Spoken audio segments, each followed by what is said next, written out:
Bienvenue à LinkedIn Extenso, le podcast francophone qui parle de toutes les facettes de LinkedIn. C'est parti! Ici Mathieu Laferrière, spécialiste LinkedIn depuis 2007. Je vulgarise comment utiliser la plateforme au niveau du développement des affaires et du marketing. Attention, chaque épisode peut contenir des astuces, des nouveautés et des bonnes pratiques. À mettre en action dès maintenant pour obtenir un maximum d'impact. Épisode 6, les résultats, la dernière étape du parcours LEAP. Bon, j'espère que tu comprends que c'est quelque chose qui s'effectue en continu, un peu comme les actions. Mais il y a quand même aussi cette notion-là de fil d'arrivée parce qu'on va mesurer sur des périodes plus longues que juste la journée. Mais avant de plonger dans le vif du sujet, voici un petit résumé de l'épisode précédent. Dans l'épisode précédent, j'ai parlé du passage à l'action avec mon invité Zara Issani. Nous avons échangé sur l'importance d'avoir une routine lorsqu'on débute, les différentes phases par lesquelles on peut passer en cours de route. On a même parlé de motivation et parfois de frustration. Chaque action peut générer un résultat à court terme, mais également s'accumuler à tous les autres puis générer des résultats à moyen terme. Dans l'épisode 1, je t'ai justement parlé d'objectifs à court, moyen et long terme. Alors, ce que je vais faire aujourd'hui, c'est que je vais reprendre chacun de ces objectifs-là et je vais voir comment on peut les mesurer sur LinkedIn. Alors, on va commencer par les objectifs à court terme, c'est-à-dire les utilisations typiques. Comment tu peux mesurer ça concrètement sur LinkedIn? Alors, la première utilisation typique, c'est le fait d'exister. Donc, on veut être trouvé, on veut être qualifié, on veut être contacté. Bien, pour mesurer ça, en quelque sorte, tu as juste un chiffre à regarder. Lorsque tu vas à l'accueil, dans la colonne de gauche, tu vas voir « Vue de profil ». Puis ce chiffre-là, si tu n'es pas actif du tout, ça va te donner une idée à quel point les gens cherchent les mots-clés qui sont sur ton profil. Donc, pour être trouvé, pour voir qu'on existe, les vues de profil, ça permet de faire ça. Alors, le chiffre que tu obtiens, c'est un chiffre qui correspond aux vues de ton profil au cours des 90 derniers jours. Si tu es en dessous de 90, ça veut dire que c'est moins d'une visite par jour en moyenne. L'autre chose que tu peux faire à ce niveau-là, c'est aussi regarder manuellement combien d'invitations tu reçois et combien de messages tu reçois. Alors ça, c'est pour exister. Si on regarde s'informer, s'informer, c'est le fait de rechercher de l'information pertinente, savoir ce qui se passe dans son entreprise, son domaine, son industrie. Alors ça, c'est une mesure qui est un peu subjective. Ce que tu peux faire, c'est que tu peux évaluer toi-même chaque jour si ton fil de nouvelles t'aide à obtenir des informations pertinentes. Tu peux aussi noter le nombre de résultats obtenus en faisant des recherches par post. Ça va te permettre de voir combien de gens ont écrit sur un sujet X, Y, Z. Et ça, ces deux éléments-là vont te donner une idée à quel point LinkedIn te sert. Si tu vois que ça ne fonctionne pas beaucoup, ce que tu peux faire, c'est nettoyer ton fil de nouvelles. Ça, c'est une possibilité. Autre utilisation, chercher.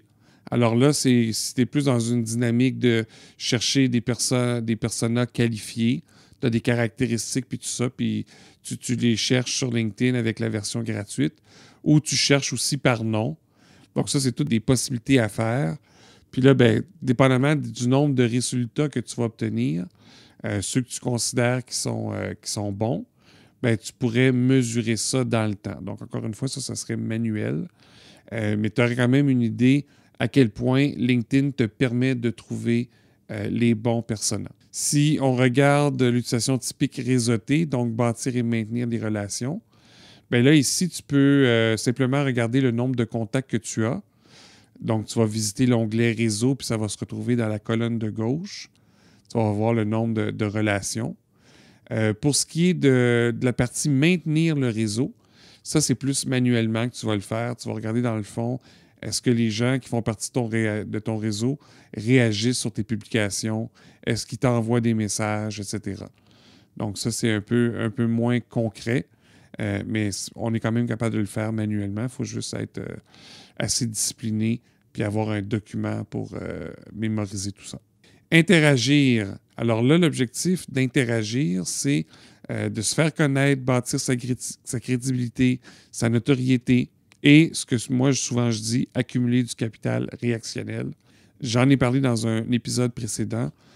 Donc, le capital réactionnel, c'est ce qu'on obtient de façon intangible lorsqu'on interagit auprès des publications des autres. Un peu par l'effet ascenseur, le fameux principe psychologique, les gens vont vouloir nous retourner l'appareil.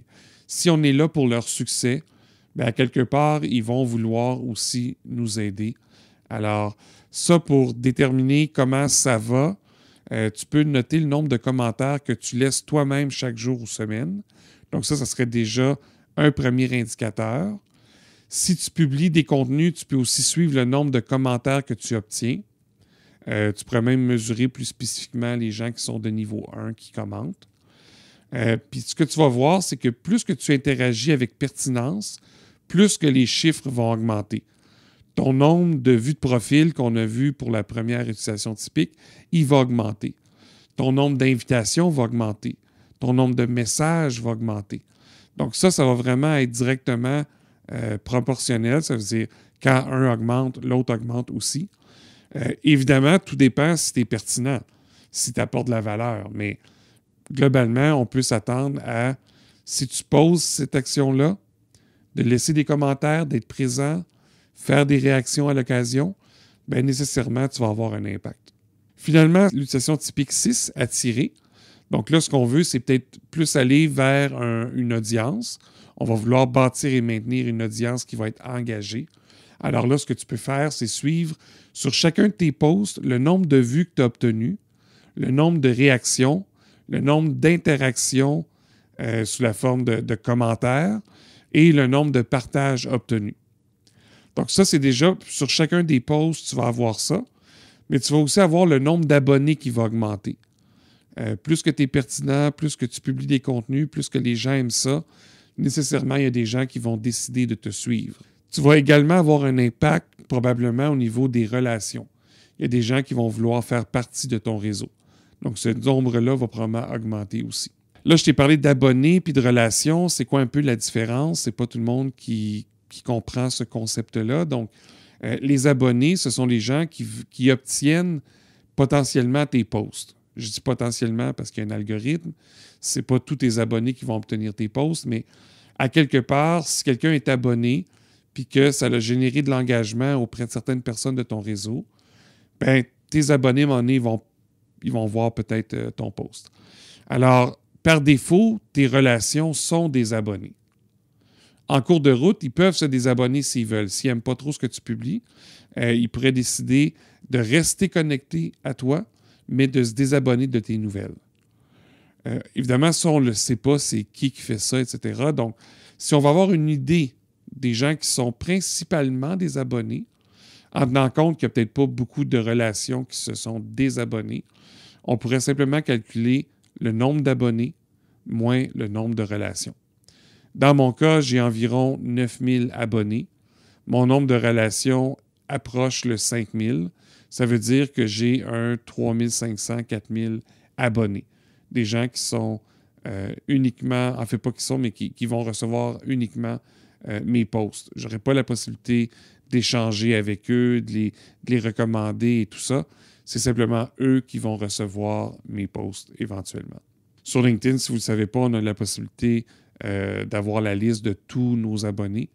Donc ça, c'est possible de faire ça. Fait qu'on voit que de façon assez simple, on peut mesurer des éléments sur LinkedIn qui sont là. Certaines fois, il faut y aller manuellement, mais déjà de base, on a des indicateurs qui vont nous indiquer qu'on a un certain succès. Puis là, vous ne me voyez pas, mais le succès, je le mets entre guillemets, parce que c'est pas parce qu'on génère de l'activité qu'on a du succès. Il faut à quelque part que ça se concrétise autrement. Puis c'est pour ça que je vais parler des objectifs à moyen terme et à long terme. Donc, ceux qui sont à moyen terme, c'est des objectifs SMART. Déjà, SMART, on avait mentionné que c'était spécifique et mesurable. Donc, tu as déjà un peu ta réponse. Comment tu le mesures? Bien, tu regardes qu'est-ce que tu as mis dans ton objectif. Si c'était que tu allais chercher tant de nouveaux contacts, bien, tu vas suivre ton nombre de relations, etc. Donc, c'est probablement les mêmes indicateurs qu'on a déjà mentionnés ou que j'ai déjà mentionnés au début du podcast. Mais ici, c'est dans une optique plus large. On va les mesurer sur des périodes plus grandes pour qu'on puisse voir l'évolution, justement. Même si jusqu'à présent, je ne t'ai pas parlé des tactiques, Inquiète-toi pas, c'est au cours des 3 prochaines semaines, ça s'en vient. On va voir les tactiques de base, tactiques intermédiaires et tactiques avancées. Mais même sans parler des tactiques, c'est sûr que y a des... chacune des tactiques, dans le fond, va avoir des résultats supplémentaires à suivre, des indicateurs qui vont être propres à chacune des tactiques. Si, par exemple, tu fais de la prospection, bien, le nombre de personnes avec qui tu vas interagir, ça va devenir important, le nombre de personnes que tu invites, le nombre de personnes qui acceptent, le nombre de personnes qui vont recevoir le premier message puis qui réagissent. Donc, il y a beaucoup plus d'indicateurs à suivre. Et c'est là qu'on voit qu'un compte comme Sales Navigator peut être intéressant. Si c'est plutôt du marketing de contenu avec ta page entreprise, bien là, il y a vraiment d'autres indicateurs qui existent sur la page. Donc là, il faudrait regarder spécifiquement le taux d'engagement, la croissance des abonnés de la page, l'activité générée, les visites de la page, etc. Donc ça, c'est des éléments supplémentaires. Puis si on parle de la publicité, bien encore une fois, il va y avoir le taux de clic, il va y avoir le nombre d'impressions par secteur, par type de poste, etc. Donc, vraiment beaucoup d'autres indicateurs qui vont s'ajouter. Donc, ça, c'est pour les tactiques qui sont plus avancées, je dirais. Puis, il y a d'autres tactiques qui sont liées à des fonctionnalités. Par exemple, si tu veux créer un événement, si tu veux faire un live, un événement en direct, si tu veux même lancer un sondage qui est une fonctionnalité qui fonctionne très bien présentement. Puis même dernièrement, là, il y a peut-être, je pense que c'était dimanche, donc il y a 3-4 jours, j'ai remarqué que les groupes avaient à nouveau des statistiques. Donc, il y a d'autres chiffres qui peuvent s'ajouter lorsqu'on utilise des tactiques qui sont un peu plus avancées. Mais il y a une chose que je ne veux pas que tu oublies. Il faut à quelque part que ça initie une conversation ou une demande. Ça veut donc dire qu'il faut qu'à quelque part, il y ait un message, un email, une rencontre. Il faut réussir à sortir de LinkedIn. D'avoir des beaux chiffres dans LinkedIn sans être capable de concrétiser des ventes ou des candidats ou peu importe c'est quoi ton objectif, ça ne fait pas de sens. C'est peut-être bien beau pour les autres. On peut avoir l'air très performant et tout ça. Mais si au final, ça nous génère de l'anxiété de performance, ça nous génère absolument aucun résultat, bien, on est perdant. On va juste investir du temps, d'énergie. Ça peut nous donner une petite motivation interne parce qu'on a du succès, les gens interagissent sur nos publications, mais on va être frustré de ne pas obtenir plus. Alors, garde en tête que LinkedIn, ça permet d'amplifier et d'accélérer les résultats, mais à quelque part, ça prend quelque chose à amplifier ou à accélérer. LinkedIn ne va pas créer quelque chose qui n'existe pas. Il va ajouter à quelque chose qui existe déjà. Puis moi, c'est ce que je vois lorsque je fais des accompagnements. Puis c'est pour ça que je mets autant l'emphase sur les premières étapes de la méthode LEAP. C'est pour rattacher ça aux objectifs stratégiques de ton entreprise. Même si tu es travailleur autonome, tu as des objectifs qui sont plus stratégiques. Tu as des heures que tu gagnes qui valent peut-être 10 $, tu en as qui valent 100 $, tu en as qui valent 1000 $. À quelque part, lorsque tu penses stratégiquement, si tu veux augmenter ton chiffre d'affaires, si tu veux augmenter tes résultats, il faut que tu vois plus large, puis il faut que tu comprennes quelles actions te permettent d'atteindre quels résultats. Il y a une question qui revient souvent, puis je le mentionne, sans nécessairement mentionner les outils live. Je les mettrai dans les notes s'il y en a que ça intéresse. Est-ce qu'il y a des outils pour aider à mesurer les résultats? La réponse, c'est oui. Il y en a qui ne sont pas acceptés par LinkedIn, puis il y en a qui semblent tolérer. Moi, j'en utilise un qui semble tolérer. Ça me permet d'avoir un peu plus de perspective. Ce n'est pas un coût qui est très, très cher, mais c'est vraiment parce que au niveau de notre profil individuel, c'est un peu difficile de suivre qu'est-ce qui fonctionne. On peut le faire manuellement, mais moindrement qu'on est un peu distrait, on perd un peu le fil. Donc, moi, je l'utilise. Ça me permet de comprendre des intuitions que j'ai. En fait, de mettre des chiffres sur des intuitions que j'ai. Présentement, ça va moins bien. J'ai moins de vues. Ah, j'ai plus de vues. qu'est-ce qui se passe. Les gens me disent que la visibilité a baissé. Ah, c'est pas ce que moi j'ai. Ça me permet vraiment de valider un peu tout ça. Avant d'aller à l'appel à l'action, il y a une dernière chose dont je veux te parler. Puis peut-être que tu connais déjà ça. Fait que tu te demandes comment ça se fait que j'en ai pas parlé encore. Mais si tu ne connais pas ça, tu vas trouver ça intéressant aussi. C'est le SSI. Donc, le SSI, c'est le Social Selling Index. Puis, pourquoi j'en ai pas parlé encore? C'est juste parce que c'est un indicateur qui est intéressant, mais il faut faire attention comment on l'interprète. Alors, le Social Selling Index est calculé par LinkedIn, puis c'est en quelque sorte un indicateur de conformité puis d'activité. Ce que je veux dire par conformité, là, c'est qu'il mesure sur 25, donc il donne une note. Est-ce que ton profil est rempli selon les besoins de LinkedIn? Si tu as tout rempli les sections importantes pour LinkedIn, tu peux facilement avoir 23, 24. Je ne me souviens pas avoir eu 25, mais en tout cas, tu peux avoir une très forte note par rapport à ton profil. Donc là, on se dit, ah, c'est le fun, j'ai un bon profil. Bien, c'est ça l'affaire. C'est pas nécessairement que tu as un bon profil, c'est que tu as rempli les bonnes cases. Ça ne veut pas nécessairement dire que ça va convertir en prospect, en contact, en rendez-vous, etc. Ça, c'est pour le volet conformité. Quand je mentionne activité, ce que ça veut dire, c'est que si tu poses les actions que LinkedIn veut que tu poses, ben, il va te donner une forte note sur 25. Donc, le profil, c'était le premier. Ensuite, il y a le fait de chercher, il y a le fait de publier, puis il y a le fait de connecter avec les autres. Donc, encore une fois, une note sur 25 pour chacun. Connecter à partir du moment qu'on on utilise LinkedIn régulièrement, on va ajouter des gens quelques fois par semaine ou par mois, on peut obtenir une note très, très élevée, en haut de 20. Donc, tu sais, globalement, on peut être très près du 50 sur 100. Puis après ça, dépendamment si on cherche un peu sur la plateforme, si on publie un peu, on va aller chercher peut-être un 5, 10, 15 sur chacun. Donc, rapidement, on peut obtenir un chiffre entre 60 et 80. Et ce que ça veut dire, c'est que LinkedIn, lorsqu'on a un chiffre qui est plus élevé, un SSI dans ces eaux-là, il va nous donner peut-être plus de visibilité. Je dis peut-être parce que ça peut changer. Mais présentement, il semble que ceux qui ont un SSI plus élevé ont plus de visibilité. Ça ne veut pas nécessairement dire que c'est une cause à effet. Ça peut être simplement que si j'ai un SSI plus élevé, ben, on remarque qu'il y a plus de visibilité.